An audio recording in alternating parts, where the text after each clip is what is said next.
It's Tuesday, March 25th, 2008. Time once again for the Morning Swim Show. I'm your host, Brent Rutemiller. Now, we decided to forego our normal Tuesday program to bring you a Ready Room segment with Bill Boomer that was supposed to air yesterday. As you know, we decided to run highlights of the Women's NCAA Championships as a tribute to all the great swims of the weekend. So for now, let's take you to that interview with Bill Boomer. And today we have with us the great thinker, Bill Boomer. Thanks for joining us, Bill. Nice to be here. Now, Bill, you've been involved with swimming for many years, and you're kind of known as a thinker outside the box, more of an observer and a contemplator. You were USA Swimming's first stroke coach. You go on various trips with the United States Swimming. But you really come from not the purest of the sport. How is sport changing today in your eyes? I think swimming is changing for the better. When I first came into the sport, it was all about building engines. And that's physiology. And for the longest time, I think up until a few years ago, we were trying still to build a more efficient engine. And sport has changed by way of, I think, the introduction of the nervous system into the practice of swimming. Now, when you say build the engine, you're referring to the cardiovascular system. I am referring to the cardiovascular system and its internal efficiency, getting the most power per calorie, let's say, into the water, and that was the focus, and it's a work focus. And with that, the mega yardage, the build it up and rest them for the taper has been the traditional approach. Right, and that's just part of it. I mean, yes, there's a lot of volume in there, but people have been searching for the holy grail of work in order to apply it to velocity in swimming for a long, long time. And I think that someplace in the late 90s and early 2000s, some people began to realize that maybe the answer isn't just in work. Maybe it's in another facet of who the human being is and what their relationship is to the water. Well, let me ask you this question then. When you look at the cardiovascular system, it's kind of been perfected. I mean, we've really figured out how to do that. But you just mentioned the nervous system. Take us through Nervous System 101. Well, if you look at the human being, in fact, what swimmers are initially are human beings. And you look at the human being, and what you really have is a nervous system, the brain, and all of the receptors of the environment that is supported by the energy system. It's the nervous system's decisions, the forehead, and reactions, the back of the head, okay, are supported by our physiology. In swimming for the longest time, we focused on the physiology. We focused on the support system, and we haven't focused on who we really are, which is a nervous system. So I think we're beginning to, I don't know if it's through innocence or just innocent discovery maybe, that we're beginning to incorporate who we really are into swimming, which is beginning to focus on how our nervous system works and what that has to do with velocity in swimming. Now, some athletes have a God-given cardiovascular system, and some of them have a God-given nervous system. How can you identify which one you need to pay more attention to? Well, I look at swimming athletes, and actually all athletes, but in swimming, I look at swimming athletes in the way that I look at how their nervous system interacts with the environment. And I call it cats and dogs.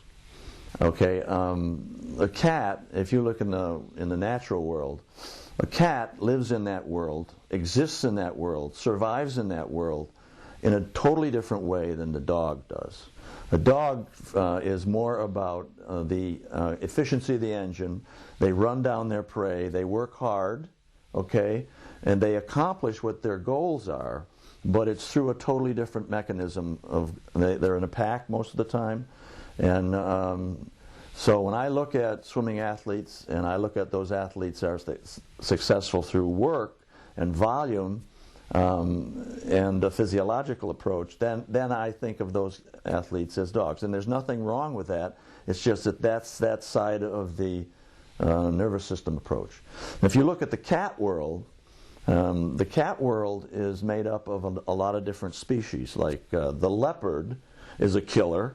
That is, they score points. Okay, they kill, they eat, they exist. And the cheetah is a different cat than the leopard.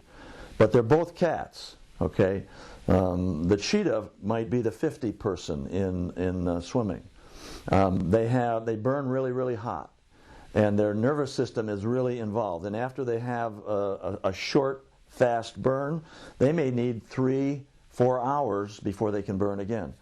A leopard is a hunter and attacks and kills, and it figures out where everything is going to be. It's a solitary hunter.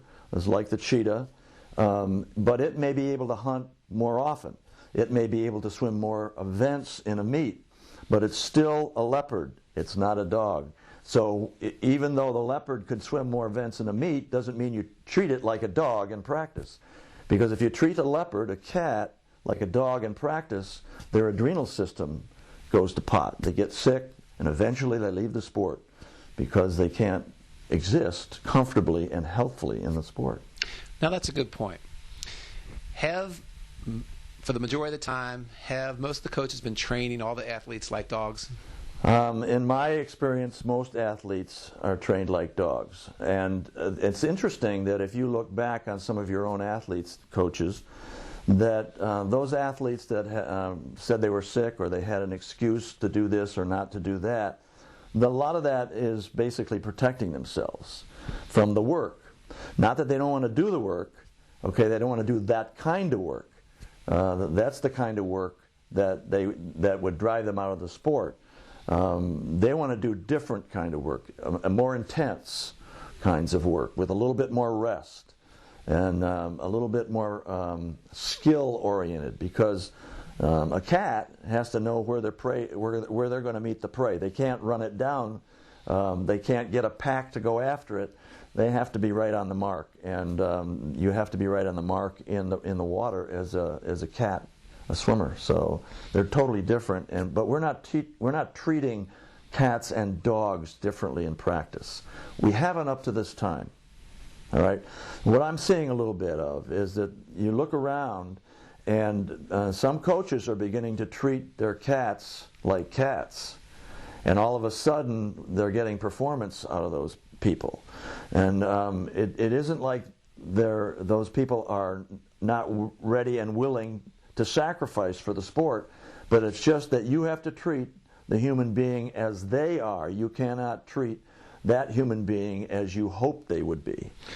Okay, so now if you have a baseline of aerobic training and cardiovascular training, and then you kind of diverge, I'm assuming, towards training the nervous system for those cat-like, and then continue with the traditional cardiovascular approach with those who are born dogs. How is the nervous system being trained differently? What kind of approaches can people take? Well, when you think of high velocity, high speed swimming, all right, that's part of your nervous system. When you train somebody over long distances in great periods of time, what happens is that person cannot sustain the patterns that are racing patterns over that time. So their bodies soften, they widen out in the water for survival.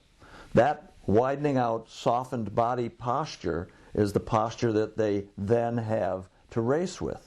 So when you're treating a nervous system for high-speed velocity, you have to have practice in that velocity, and that nervous system has to be ready and able at any time to swim fast.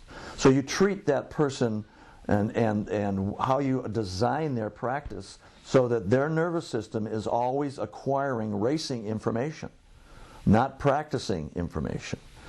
Okay, so when that person switches off and goes on automatic in their race, they have a racing nervous system to bring out. Now that's a good point. When you look at training the racing situation in practice, is what you're saying, are there environmental elements with that, like positioning of flags and some things that are on a subconscious level that are also affecting the nervous system? Absolutely. If you look at the world that we live in, all right, and the time that we live in, we're in an age of technology. We're also in an age of advertisement. And how does advertisement get your attention? They assault your nervous system, good or bad, they assault your nervous system so that you notice what's going on. But in fact, our nervous system is a hunter-gatherer nervous system. Our nervous system was developed hundreds of thousands of years ago. So we have a hunter-gatherer's nervous system, and we're living in an age of technology. So when your swimmers come into your pool, their nervous system has been under assault by lights, by noise, by confusion, by buildings, by everything, cars. So they walk in onto your pool, and all of a sudden, they're in an agitated state. All right? Now, you have two nervous systems. You have an early warning nervous system. And that is the eye, the ear, the mouth, all right, touch. You can, forebrain, decide to touch, to hear, to listen. That's like an early warning system for the hunter-gatherer nervous system. You also have an internal nervous system, which is all about balance, that is vestibular, where the weight of the head is on the spine line. It's proprioceptive, where my arms and where my body is in space. And it's tactile, that is what's going on the skin of my body. That's internal. That is not cognitive. It's not thought about. Those are reactive things. That's athleticism. The quality of this internal system is all about being athletic. The quality of the external system is all about being prepared. All right? So when your kids come into practice and they're assaulted, what happens is that the internal nervous system is diminished. So every time your kid comes into practice before you start a practice, what you have to do is rebalance the nervous systems. So there's ways that you can rebalance the nervous system, but you have to attend to a hunter-gatherer nervous system living in a world of technology, and you're expecting that nervous system to be able to produce velocity. So let me take this a step further then. If you're trying to create the race environment in practice, then you're stimulating the nervous system so that when they end up in that race environment, it already knows what to do and how to react to that. What is the difference between that and very strong visualization? I would think very strong visualization would be one way to balance the nervous system. Okay, basically visualization occurs in a different state than frenetic movement. All right, it's a still state. In general, it's a still state. So it's one way of balancing the nervous system, bringing up your athleticism, toning down your early warning system, so that when the person gets in the water, their sensitivity to the water and therefore their relationship to that water, which is what produces velocity, okay, that is enhanced. But until you can bring your internal mechanisms for sensory information in the environment, until you can bring those up, you don't have a very good feel for what's going on when you put your kids in the water. And when you look at the human spirit, and you can't count that out when you get up to step on that block, that there's the intangibles that take place. Would you say that the human spirit resides in the heart, or is it going to be in the brain, the spinal column? The human spirit basically resides in your soul. You know, we come from ages down the road, not just from your grandmother, your grandfather. There are things about us that are ancient that we're not honoring. All right?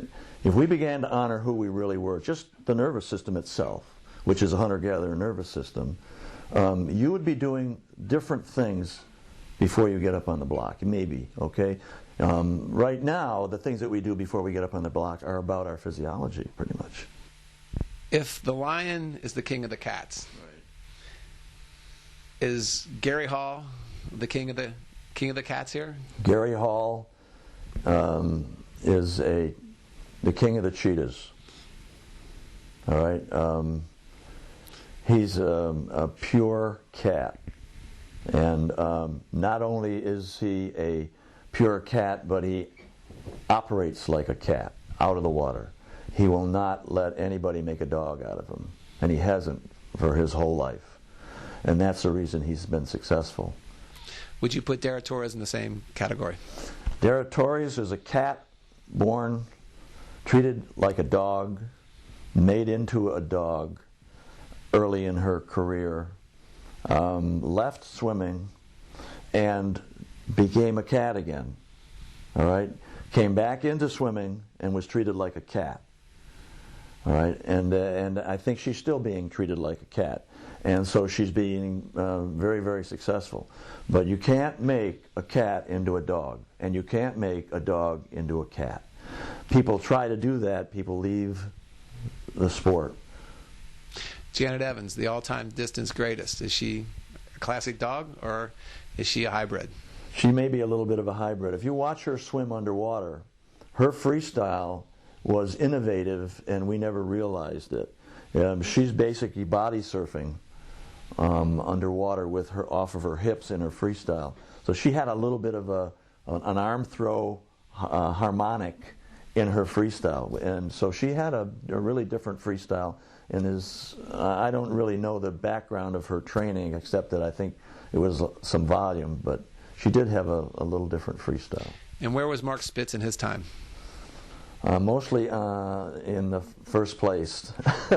Mark Spitz was articulate, and I would suspect more of a cat than a dog, but I'm not sure that he was totally treated like a cat. And let's bring us up to date to Michael Phelps. Michael Phelps has a lot of cat-like instincts, and you can see them in his races. He has a great relationship with the water. He has a lot of tactile sensitivity, and those are cat-like. And I would put him in the leopard end of the cat spectrum. He can hunt a lot. All right. He can hunt often, and so he's not like a Gary Hall, who is a cat, but he can't hunt as often as Michael can. Well, thanks, Bill, for joining us. It's been a great interview. I've enjoyed it. Thank you, Brent. Well, we hope you enjoyed that interview with Bill Boomer. What a great mind. What a great thinker, contemplator, and observer. Hey, just as a reminder, we're going to be at the NCAA Men's Swimming and Diving Championships in Seattle. We'll be streaming all the prelims and finals and packaging highlights from every evening. In the meantime, if you'd like to contact us, you can call us at 1-800-345-7946, or you can email us at mail@morningswimshow.com. Once again, I'm your host, Brent Rutemiller, saying, if you want to win, first help someone else win.